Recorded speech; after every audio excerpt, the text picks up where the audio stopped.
Tandis que Marcasse se livrait à ses graves recherches, je passais auprès d'Edmé des jours pleins de délices et d'angoisse. Sa conduite ferme, dévouée, mais réservée à beaucoup d'égards, me jetait dans de continuelles alternatives de joie et de douleur. Un jour, le chevalier eut une longue conférence avec elle tandis que j'étais à la promenade. Je rentrai au moment où leur conversation était le plus animée, et dès que je parus, « Approche, me dit mon oncle, viens dire à Edmé que tu l'aimes, que tu la rendras heureuse, que tu es corrigée de tes anciens défauts. Arrange-toi pour être agréé, car il faut que cela finisse. Notre position vis-à-vis du monde n'est pas tenable, et je ne veux pas descendre dans le tombeau sans avoir vu réhabiliter l'honneur de ma fille, et sans être sûr que quelque sot caprice de sa part ne la jettera pas dans un couvent, au lieu de lui laisser occuper dans le monde le rang qui lui appartient, et que j'ai travaillé toute ma vie à lui assurer. Allons, Bernard, à ses pieds. Ayez l'esprit de lui dire quelque chose qui la persuade, ou bien je croirai, Dieu me pardonne, que c'est vous qui ne l'aimez pas et qui ne désirez pas sincèrement l'épouser. Moi, juste ciel, m'écriai-je, ne pas la désirer, quand je n'ai pas d'autre pensée depuis 7 ans, quand mon cœur n'a pas d'autre vœu et que mon esprit ne conçoit pas d'autre bonheur. Je dis à Edmé tout ce que me suggéra la passion la plus exaltée. Elle m'écouta en silence, et sans retirer ses mains, que je couvrais de baisers. Mais sa physionomie était grave, et l'expression de sa voix me fit trembler lorsqu'elle dit, après avoir réfléchi quelques instants, « Mon père ne devrait jamais douter de ma parole. J'ai promis d'épouser Bernard. Je l'ai promis à Bernard et à mon père. Il est donc certain que je l'épouserai. » Puis elle ajouta après une nouvelle pause et d'un ton plus sévère encore. « Mais si mon père se croit à la veille du mourir, quelle force me suppose-t-il donc pour m'engager à ne songer qu'à moi, et me faire revêtir ma robe de noces à l'heure de ses funérailles? Si au contraire il est, comme je le crois, toujours plein de force malgré ses souffrances, et appelé à jouir encore pendant de longues années de l'amour de sa famille, d'où vient qu'il me presse si impérieusement d'abréger le délai que je lui ai demandé? N'est-ce pas une chose assez importante pour que j'y réfléchisse? Un engagement qui doit durer toute ma vie et qui décidera, je ne dis pas de mon bonheur, je saurais le sacrifier au moindre désir de mon père, mais de la paix de ma conscience et de la dignité de ma conduite. Car quelle femme peut être assez sûre d'elle-même pour répondre d'un avenir en chargé contre son gré? Un tel engagement ne mérite-t-il pas que j'en pèse tous les risques et tous les avantages pendant plusieurs années au moins? Dieu merci, voilà 7 ans que vous passez à penser tout cela, dit le chevalier. Vous devriez savoir à quoi vous en tenir sur le compte de votre cousin. Si vous voulez l'épouser, épousez-le, mais si vous ne le voulez pas, pour Dieu, dites-le, et qu'un autre se présente. Mon père, répondit Edmé un peu froidement, je n'épouserai que lui. Que lui est fort bien, dit le chevalier en frappant avec la pincette sur les bûches. Mais cela ne veut peut-être pas dire que vous l'épouserez. Je l'épouserai, mon père, reprit Edmé. J'aurais désiré quelques mois encore de liberté, mais puisque vous êtes mécontent de tous ces retards, je suis prête à obéir à vos ordres, vous le savez. Parbleu, voilà une jolie manière de consentir, s'écria mon oncle, et bien engageante pour votre cousin. Ma foi, Bernard, je suis bien vieux, mais je puis dire que je ne comprends encore rien aux femmes, et il est probable que je mourrai sans y avoir compris. Mon oncle, dis-je, je comprends fort bien l'éloignement de ma cousine pour moi, je l'ai mérité. J'ai fait tout ce qui était en mon pouvoir pour réparer mes crimes. Mais dépend-il d'elle d'oublier un passé dont elle a sans doute trop souffert? Au reste, si elle ne me le pardonne pas, j'imiterai sa rigueur. Je ne me le pardonnerai pas à moi-même, et renaissant à tout espoir en ce monde, je m'éloignerai d'elle et de vous pour me punir par un châtiment pire que la mort.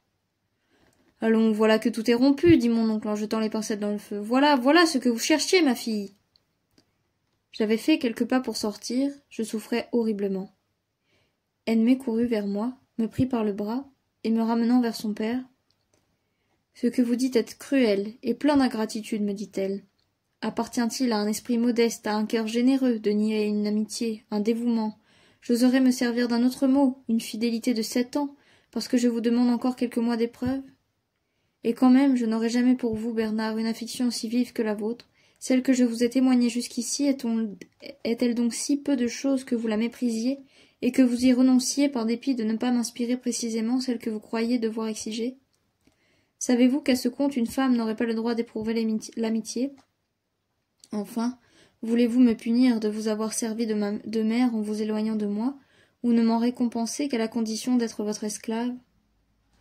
Non, Edmé, non, lui répondis-je le cœur serré et les yeux pleins de larmes, en portant sa main à mes lèvres. Je sens que vous avez fait pour moi plus que je ne méritais. Je sens que je voudrais en vain m'éloigner de votre présence, Mais pouvez-vous me faire un crime de souffrir auprès de vous? Cette auresse de crime si involontaire est tellement fatale qu'il échapperait à tous vos reproches et à tous mes remords. N'en parlons pas, n'en parlons jamais. C'est tout ce que je puis faire. Conservez-moi votre amitié, et j'espère m'en montrer toujours digne à l'avenir. Embrassez-vous et ne vous séparez jamais l'un de l'autre, dit le chevalier attendri. Bernard, quel que soit le caprice d'Edmé, ne l'abandonnez jamais, si vous voulez mériter la bénédiction de votre père adoptif. Si vous ne parvenez pas à être son mari, soyez toujours son frère. Songez, mon enfant, que bientôt si elle sera seule sur terre, et que je mourrai désolé si je n'emporte dans la tombe la certitude qu'il lui reste un appui et un défenseur. Songez enfin que c'est à cause de vous, à cause d'un serment que son inclination désavoue peut-être, mais que sa conscience respecte, qu'elle est ainsi abandonnée, calomniée. Le chevalier fondit en larmes, et toutes les douleurs de cette famille infortunée me furent révélées en un instant. Assez, assez, m'écriai-je en tombant à leurs pieds. Tout cela est trop cruel. Je serais le dernier des misérables si j'avais besoin qu'on me remît sous les yeux mes fautes et mes devoirs. Laissez-moi pleurer à vos genoux, laissez-moi expier par l'éternelle douleur, par l'éternel renoncement de ma vie, le mal que je vous ai fait. Pourquoi ne m'avoir pas chassé lorsque je vous ai nui? Pourquoi, mon oncle, ne m'avoir pas cassé la tête d'un coup de pistolet comme à une bête fauve? Qu'ai-je fait pour être épargné, moi qui payais vos bienfaits de la ruine de votre honneur? Non, non, je le sens, Edmé, ne doit pas m'épouser. Ce serait accepter la honte de l'injure que j'ai attirée sur elle. Moi, je resterai ici. Je ne la verrai jamais si elle l'exige. Mais je me coucherai en travers de sa porte comme un chien fidèle, et je déchirerai le premier qui osera se présenter devant elle autrement qu'à genoux. Et si quelque jour un honnête homme, plus heureux que moi, mérite de fixer son choix, loin de le combattre, je lui remettrai le soin cher et sacré de la protéger et de la défendre. Je serai son ami, son frère, et quand je les verrai heureux ensemble, j'irai mourir en paix loin d'eux. Mes sanglots m'étouffaient. Le chevalier serra sa fille et moi sur son cœur, et nous confondîmes nos larmes, en lui jurant de ne jamais nous séparer, ni pendant sa vie, ni après sa mort. Ne perds pourtant pas l'espérance de l'épouser, me dit le chevalier à voix basse quelques instants après. Quand le calme se fut rétabli, elle a d'étranges volontés. Mais vois-tu, rien ne m'ôtera de l'esprit qu'elle a de l'amour pour toi. Elle ne veut pas s'expliquer encore. Ce que femme veut, Dieu le veut.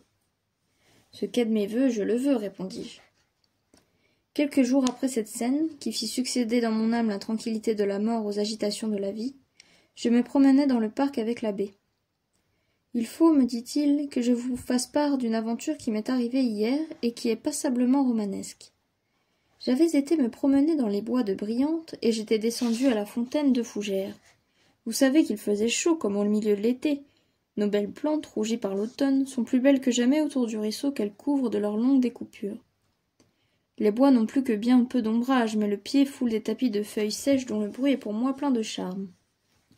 Le tronc satiné des bouleaux et des jeunes chênes est couvert de mousse et de jungermann, qui étalent délicatement leurs nuances brunes, mêlées de vert tendre, de rouge et de fauve, en étoiles, en rosaces, en cartes de géographie de toute espèce, où l'imagination peut rêver de nouveaux mondes en miniature.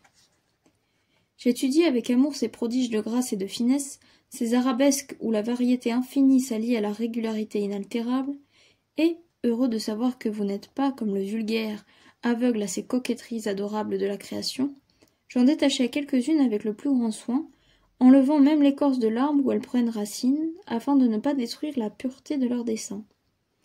J'en ai fait une petite provision que j'ai déposée chez Patience en passant, et que nous allons voir si vous le voulez. Mais chemin faisant, je veux vous dire ce qui m'arriva en approchant de la fontaine. J'avais la tête baissée, je marchais sur les cailloux humides, guidé par le petit bruit du jet clair et délicat qui s'élance du sein de la roche moussue.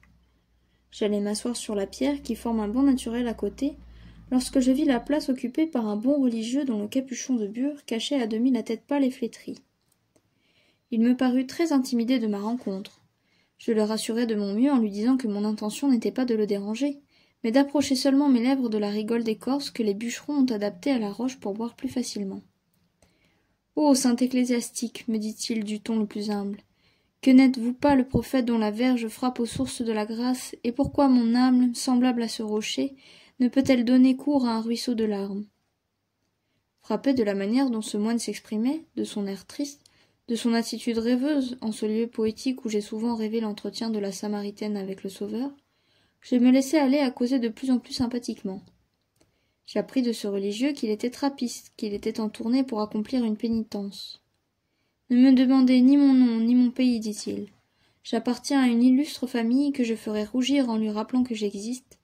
D'ailleurs, en entrant à la trappe, nous abjurons tout orgueil du passé, nous nous faisons semblables à des enfants naissants, nous mourrons au monde pour revivre en Jésus-Christ. Mais soyez sûrs que vous voyez en moi un des exemples les plus frappants des miracles de la grâce, et si je pouvais vous faire le récit de ma vie religieuse, de mes terreurs, de mes remords, de mes expiations, vous en seriez certainement touchés. Mais à quoi me serviront la compassion et l'indulgence des hommes si la miséricorde de Dieu ne daigne m'absoudre? Vous savez, continua l'abbé, que je n'aime pas les moines, que je me défie de leur humilité, mais j'ai horreur de leur fainéantise. Mais celui-là parlait d'une manière si triste et si affectueuse, il était si pénétré de son devoir, il semblait si malade, si exténué d'austérité, si plein de repentir, qu'il m'a gagné le cœur. Il y a dans son regard et dans ses discours des éclairs qui trahissent une grande intelligence, une activité infatigable, une persévérance à toute épreuve. Nous avons passé 2 grandes heures ensemble, et je l'ai quitté si attendri que j'ai désiré le revoir avant son départ. Il avait pris gîte pour la nuit à la ferme des Goulets, et j'ai voulu en vain l'amener au château. Il m'a dit avoir un compagnon de voyage qu'il ne pouvait quitter. Mais puisque vous êtes si charitable, me dit-il, je m'estimerais heureux de vous retrouver ici demain au coucher du soleil. Peut-être même m'enhardirai-je au point de vous demander une grâce. Vous pouvez m'être utile pour une affaire importante dont je suis chargé dans ce pays-ci. Je ne puis vous en dire davantage en ce moment. Je l'assurai qu'il pouvait compter sur moi et que j'obligerais de grand cœur un homme comme lui. Si bien que vous attendez avec impatience l'heure du rendez-vous, dis-je à l'abbé. Sans doute, répondit-il, et ma nouvelle connaissance a pour moi tant d'attrait que si je ne craignais d'abuser de la confiance qu'il m'a témoignée, je conduirais Edmé à la fontaine des Fougères. Je crois, repris-je, qu'Edmé a beaucoup mieux à faire que d'écouter des déclamations de votre moine, qui peut-être après tout n'est qu'un intrigant, comme tant d'autres à qui vous avez fait la charité aveuglément. Pardonnez-moi, mon bon abbé, mais vous n'êtes pas un grand physionomiste, et vous êtes un peu sujet à vous laisser prévenir pour ou contre les gens sans autre motif que la disposition bienveillante ou craintive de votre esprit romanesque.